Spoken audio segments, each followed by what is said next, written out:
Good morning, boys and girls. I feel like I'm at my preschool, but I'm not, am I? You're not preschoolers, you are young adults, and I'm so glad that you are here and that you're going to be with us at Kids Camp. We are so excited about Kids Camp 2021. What a great theme we have this year, unsinkable faith. And I'm just going to tell you, I don't know about you guys, but for me, the last 2 years have been really difficult for me. Not just the pandemic, but some really big life changes that have challenged me. And so this topic, unsinkable faith, is just perfect for me. And I'm so excited to walk along beside you as we learn and grow together. And it's just so exciting to know that we have an unsinkable faith because we have an unsinkable God. And that's just amazing to me. So I'm really excited about sharing this time with you. Gosh, even just to be back and sing silly songs about burritos and just be together and worship our Lord. So anyway, we're here to do some training, so let's get started on that, okay? Welcome to all of you, and for you guys that are coming back, we're so excited to see you again. So for some of you, it's welcome, and for some of you, it's welcome back. But regardless, I'm looking forward to seeing you guys again and looking forward to getting through this training session. So let me start by just kind of introducing myself. A lot of you know me already, but my name is Leah Henderson. Most of you call me Miss Leah or even Mom. And so I have several roles at camp during the week. I'm the preschool director, so that means when you guys are in worship during the daytime, I'll have the preschool children in a different building, and we'll be learning about Noah and all of his adventures as well, and then do a lot of cooking over the weekend, and then also kind of known as Camp Mom. So for all of those things that you may not be sure who to go to as far as a sponsor or whatever, especially on the weekend before all the churches get here. If you need something that you would go to your mom for, you come to me and I'll help you out, okay? And I guess maybe next year I'll be the camp grandma because that's what I'm getting ready to do. My daughter is going to make me a grandma not long after camp is over, and so you can call me Mom, or you can call me Grandma, or you can call me Grammy, or you can call me Miss Leah. It doesn't matter to me. You just call me if you need me, okay? An even bigger question, not just the role that I feel, but why am I really here? And so I found some things over the last couple of years on Pinterest and things that I thought were cute and funny and kind of applicable to why I am so excited about Kids Camp, not just this year, but every year. And so the first one is a meme that says, you know, time passes differently at camp. You can miss a year, and when you go back, it's like you never left. Time passes differently at camp, doesn't it? It's hard to believe that it's been 2 years since we've been together again, but I'm looking forward to being back, and I know it's going to be like we have never even been apart. Here's another one. They say that the happiest place on earth is Disneyland. They're wrong. It's camp. Specifically, it's Bog Springs Kids Camp. Here's another one. Let's see, what does this one say? You can take the kid out of the camp, but you can't take the camp out of the kid. And that's me. Look, I've been going to Bog Springs since I was in the 4th grade. I'm not going to tell you how old I am now, but I just told you a while ago I'm old enough to be a grandma. So that should tell you some things. You can't take the camp out of this kid, right? Here's another one that's really fun. The greatest feeling in the world is watching that awesome camper from 4 years ago become a counselor. And not just a counselor, but another awesome counselor. You can see some of these pictures that I've shared. These are actually kids who were campers, and now they're turning into staffers, or they have been staffers. And that's so much fun for me. So I have several reasons why I choose to continue participating in Kids Camp. One is I love to teach. I love to teach you guys on the weekend, and I love to teach the preschoolers during the week. I just think that it's an excellent opportunity to share the love of God and what He can do in our lives if we'll just allow it. I'm also there to serve because God wants us to serve. He wants us to serve others, and He wants us to help others along this road called life. And so I'm here to help you guys, and you guys, I hope, are here to help others. And the other reason I come to camp is because I come to grow, just like you do, and just like these kids do. You know, for me, Kids Camp when I think about the sermons and the messages and all of the lesson content, it's kind of like the verse in the Bible where it talks about the meat of the word versus the milk of the word. And I don't know about you guys, but during the summertime, especially at the end of the summer, I'm really tired. We have a lot of activities going on during the summer, and by the time we get to kids camp, I'm really tired. You know, sometimes when you're tired after a hard day's work, you don't want to come in and cook a big heavy meal and have to heat up the kitchen and do all the cooking and cleaning. You just go, you know, I think I want a bowl of cereal tonight for supper. And so for me, that's kind of kids camp. It's at the end of summer when I'm really tired and I just want to go kind of eat some cereal, kind of drink the milk of the word, and just have that constant reminder that God is good and He loves us and He's provided a way for us. And so those are some of my reasons for coming to kids camp. So now then, I'm going to do kind of some silly things, and I'm going to tell you some things that I found, again, online. Some signs that maybe someone might be a good staffer, so maybe these apply to you. You can look and see. First sign that you might be a good staffer. You can whip out a song, a camp song, for every situation at a moment's notice. I don't know about you, but this happens at my house all the time. I have already started a pre-camp shopping and packing list, and there's a pile of camp supplies building in my closet. I'm going to tell you, I'm worse than this. When we get back from kids camp, the very next week, as I unpack from camp, I start packing for the next year. And I don't have just a box in my closet. I have 2 shelves in my shop where I store all of my kids' camp supplies. And so this one definitely applies to me. I constantly count the number of children in the pool, even when we're on vacation.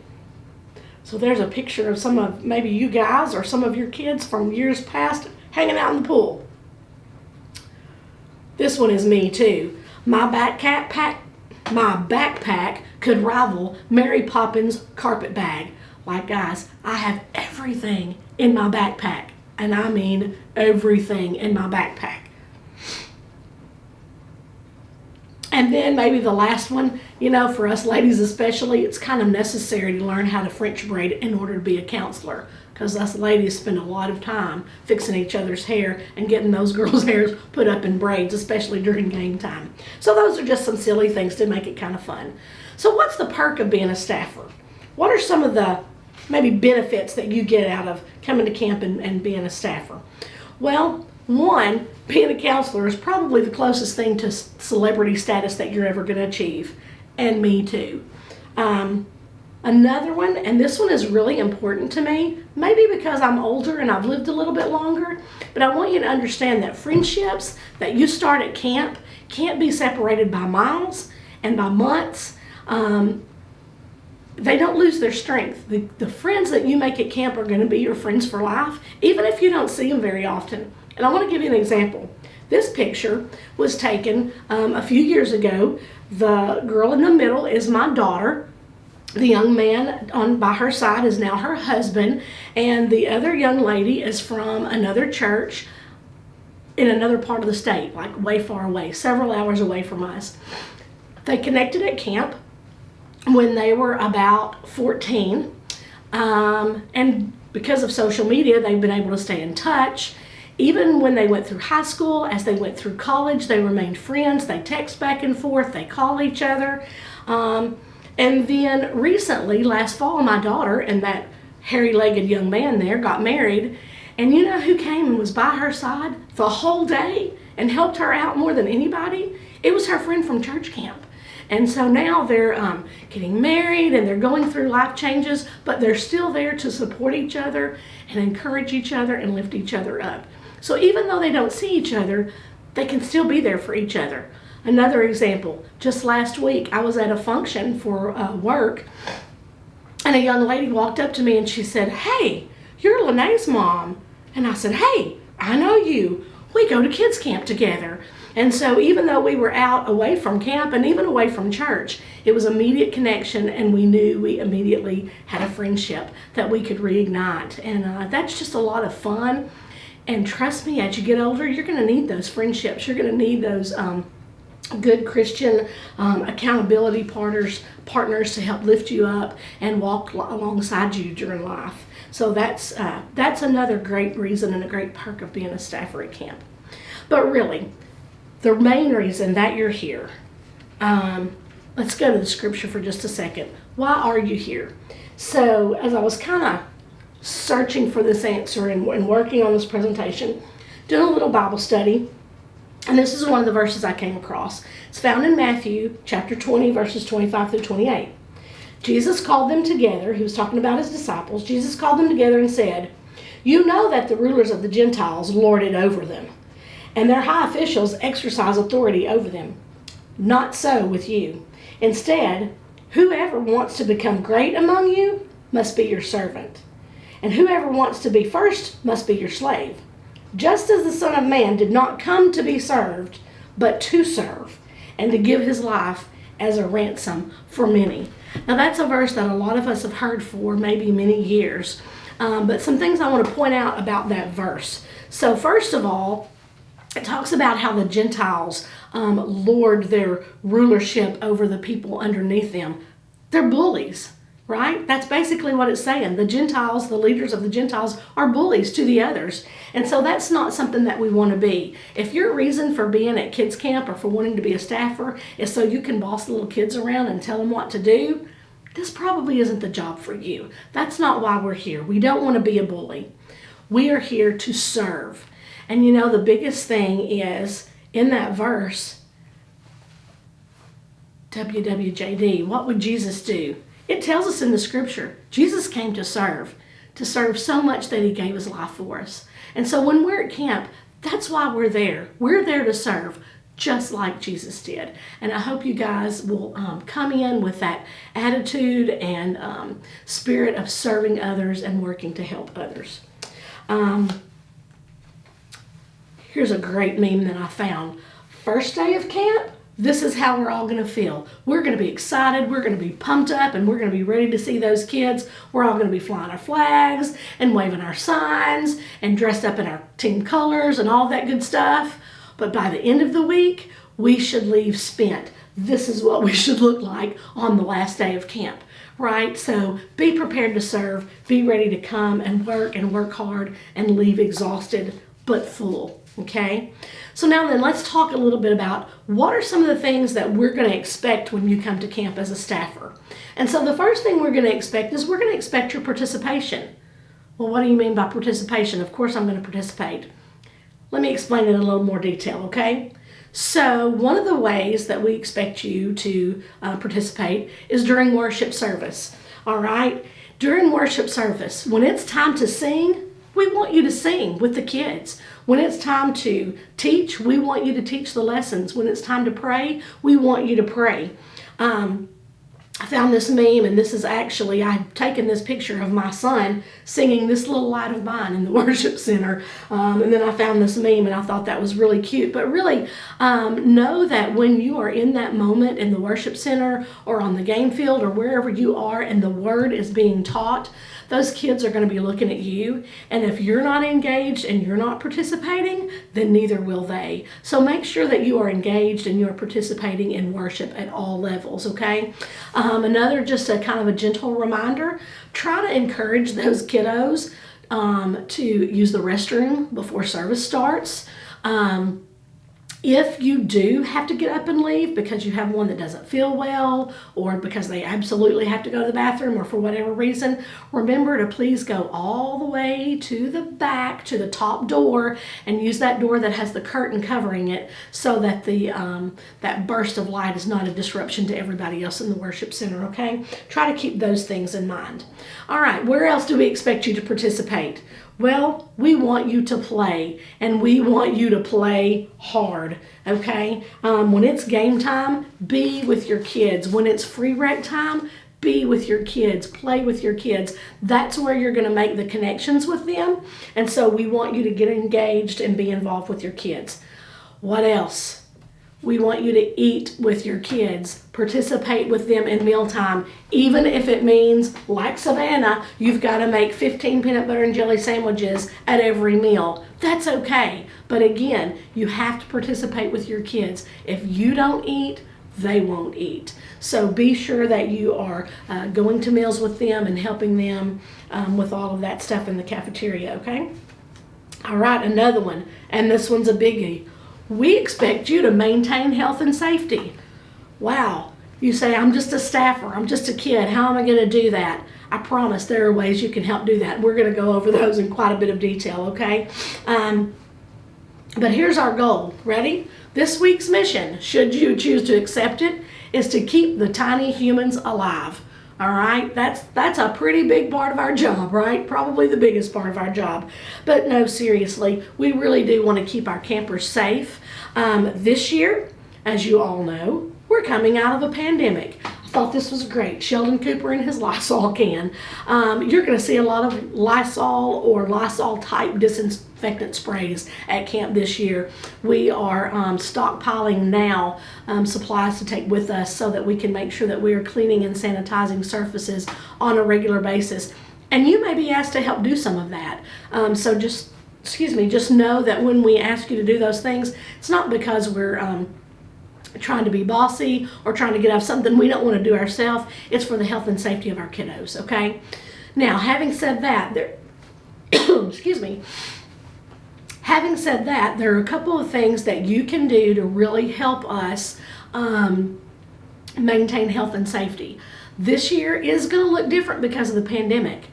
We all know that everybody that comes to Bog Springs typically goes home with some allergies, right? And maybe some sinus infection. This year we're going to have to be really cautious and really careful about allowing kids to stay at camp when they're sick. Here's the best thing we can do. Wash your hands and make sure your campers are washing their hands, okay? Especially before meal times, especially after they go to the bathroom. We try not to just make someone stand in the bathroom all the time because that can be kind of creepy, right? And we don't want to give that impression. But we absolutely really need to make sure that kiddos are washing their hands this year. If we don't have soap and water readily available, we want to make sure they're using hand sanitizer. Just like in the past, we're going to have those hand sanitizer jugs at the door in the cafeteria, and we'll make that available, okay? So please make sure that we're helping kids keep their hands clean, okay? And then another big thing, I know for those of you that are new, you're looking at this picture and you're thinking, what in the world does that mean? But those of you who have been around for a while and you're returning to camp as a staffer, you get this one, right? We really preach staying hydrated and drinking a lot of water. And why is that? Well, that's because the vast majority of illnesses and ailments that occur at camp can be prevented if we're properly hydrated. So here's something maybe that you don't know.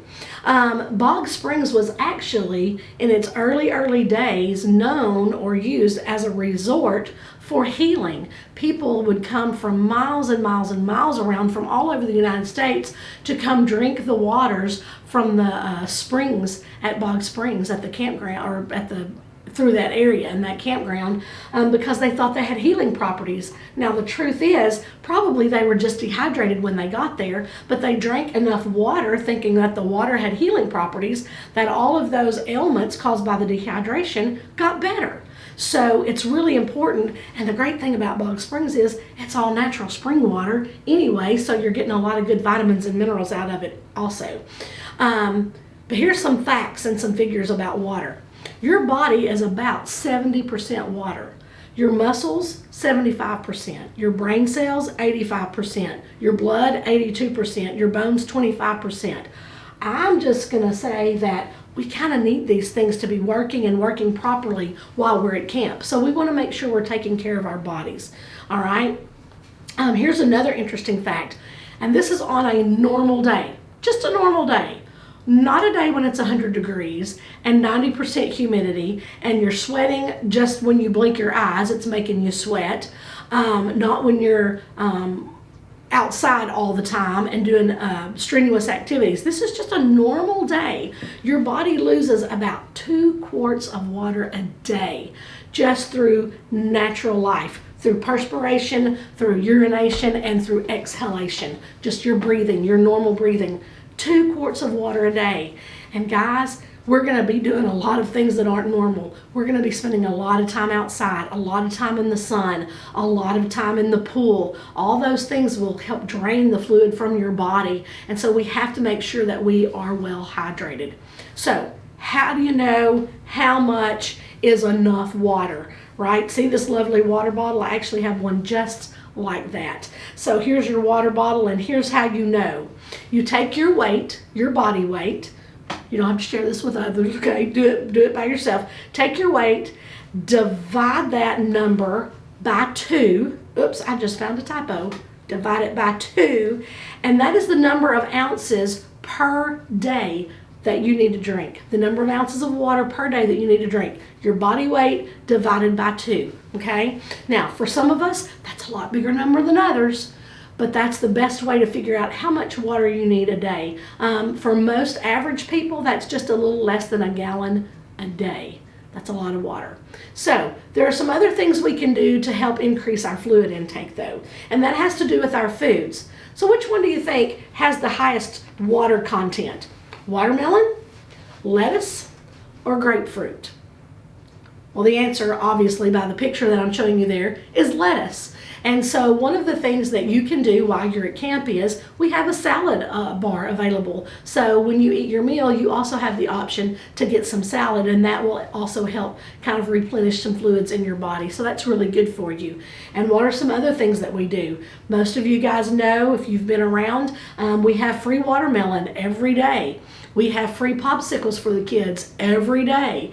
That's not just because it's fun, although it is, but it's not just because it's fun, it's because those things really help the kids to stay hydrated. And for those kids who really don't want to drink water and you have a hard time getting them to drink water, this is kind of a sneaky fun way to get them some fluids in, okay? So just keep that in mind. Some signs of dehydration that you might want to just kind of keep in mind. Headaches are caused by Headaches are caused by dehydration. Tummy aches can be caused by dehydration. Cramps, muscle cramps are all caused by dehydration. So just keep those things in mind. If you have any kids with those symptoms, really encourage them to drink a lot of water, okay? All right, very good. Moving on. Now then, one last word as far as your expectations.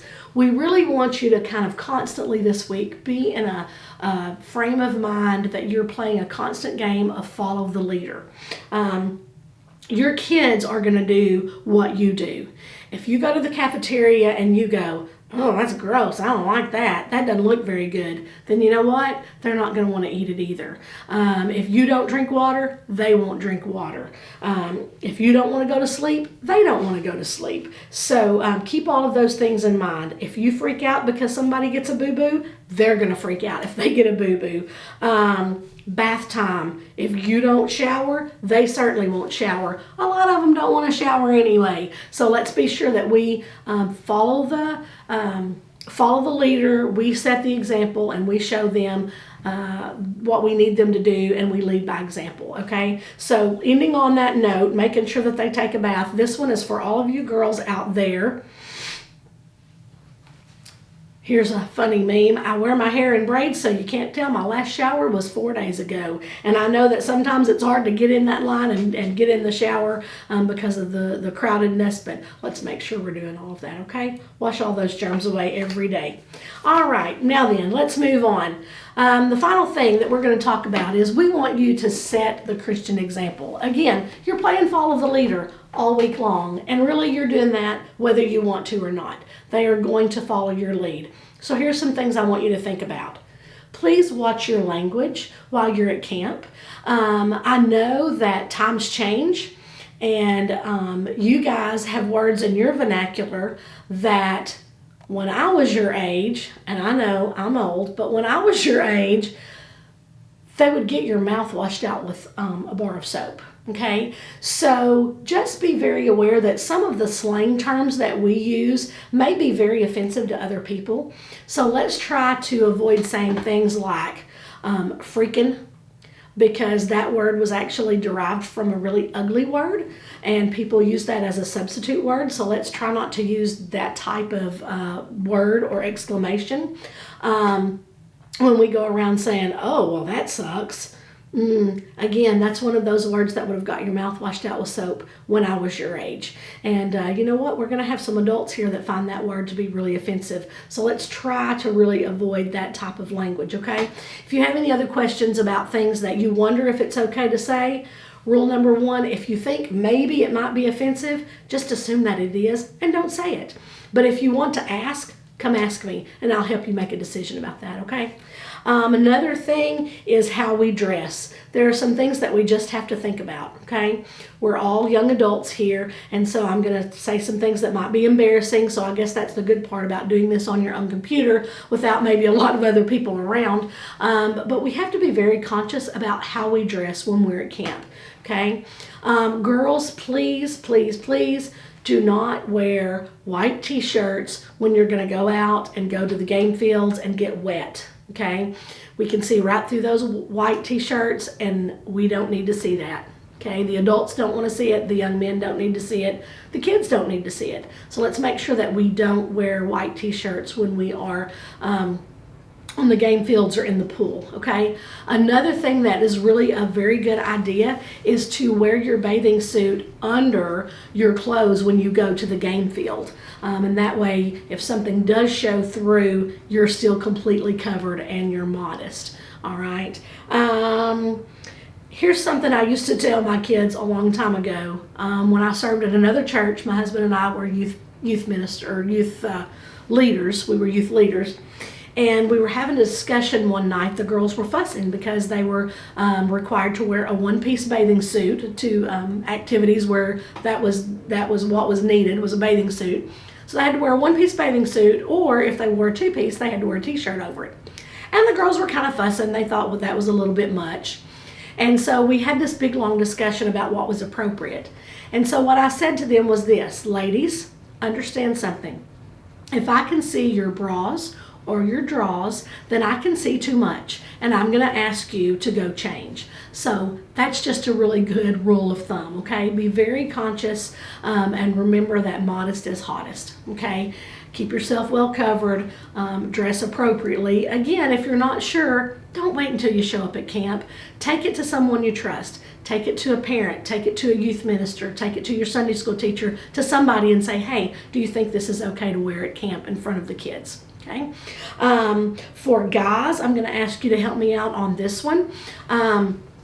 Again, this is something that's kind of changed over the years, but for most of us, to wear a hat in the worship center is not appropriate. It's a sign of disrespect. So removing your hat, you remove your hat when the national anthem is played. You should also remove your hat when you come into the worship center. It's just a sign of respect, okay? And if you do that, then the young men under you will kind of pick up on it, and then they'll remove their hat. So let's teach them that that's just simply a sign of respect to remove your hat when you come into the worship center. And then finally, the last thing, and this applies to everybody, is watch the content on any of your clothing. A lot of us will have on t-shirts that might have, sayings or advertisements or things like that. So make sure, if that's the case, that it's all appropriate for church camp. All right. And then finally, let's watch our relationships. Some of you are going to come to camp and you're going to have a boyfriend or girlfriend that is also at camp. Not anymore. When the kids get here, the boyfriends and girlfriends go away. Okay. So be very aware of how you interact with each other during that time. Also know that you're not here. Remember, you're not here to find the love of your life. You're not here to find your mate. You're here to serve others. And so be aware of that. I'm not saying you can't talk to each other and you can't become friends. I think that's a very important thing to do. But you're not here to have a boyfriend and girlfriend at camp. Okay, so keep that in mind. So let's close out with a couple more just kind of funny little memes. We were talking about dress. It's camp season when you're excited, girls, about that one-piece black bathing suit that you just bought. Okay, and then here's the other one about relationships. Here's a picture of teens meeting for the first time at camp. We shall be married in the morning. No, you're not. No relationships at camp. So anyway, guys, I'm going to go take a break. You do the same, and we'll see you back here in just a little bit.